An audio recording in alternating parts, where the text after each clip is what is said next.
Bledsoe was arrested.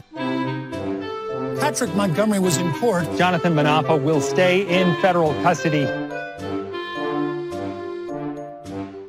No, I don't take responsibility at all.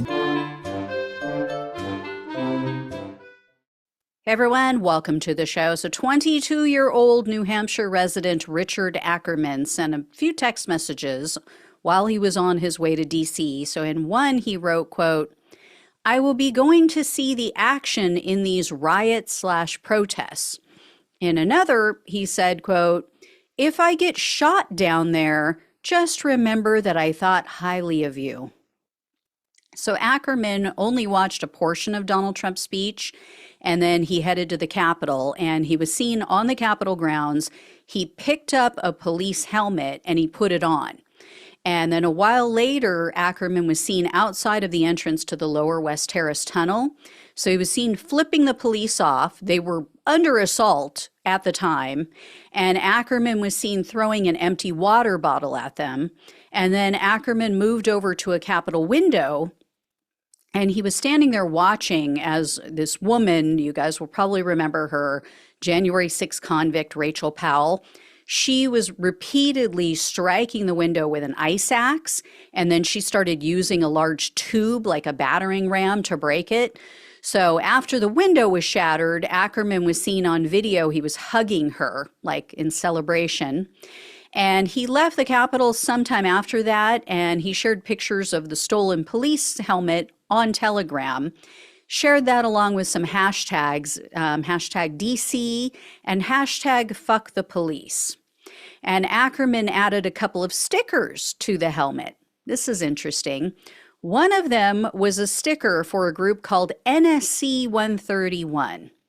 NSC 131 is an East Coast neo-Nazi group. He was a member of that group when he took part in the Capitol attack. So strange, isn't it? I mean, they keep telling us Donald Trump isn't racist, but he attracts all of these white supremacists and all those neo-Nazis, kind of like flies to shit. I mean, I'm sure it's just a coincidence, though. Anyway, Ackerman sent a bunch of text messages following the Capitol attack. To one person, Ackerman wrote, quote, "I got maced really bad," and, quote, "I was right there in the eye of it." He also bragged about his theft to another person. He said, quote, "I stole a SWAT team helmet," and, quote, "it's a war trophy."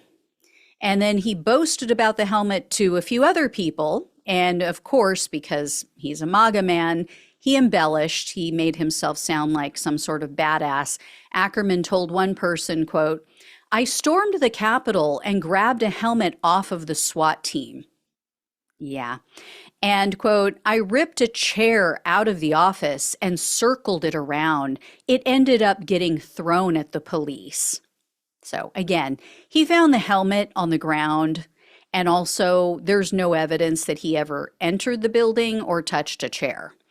And Ackerman didn't want Antifa to get credit for the MAGA crime, so someone texted him and mentioned that Antifa was there and that they were dressed like Trump supporters and, quote, "committing despicable acts."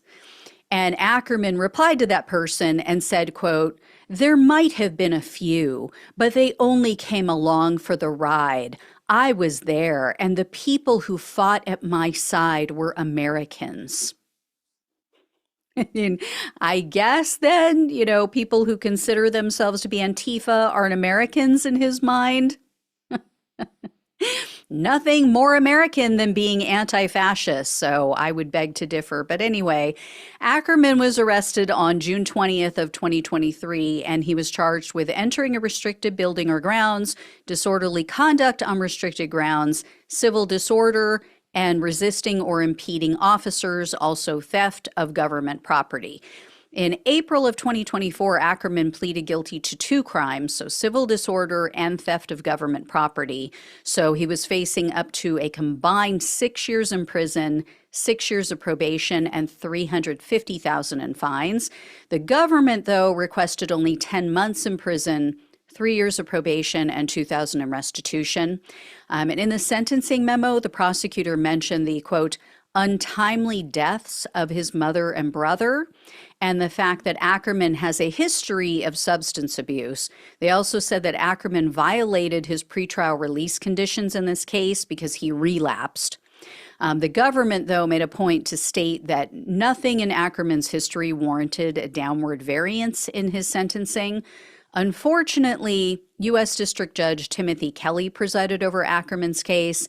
He's one of the weaker January 6 judges, so he sentenced Ackerman to only 10 months of home detention and 2 years of probation.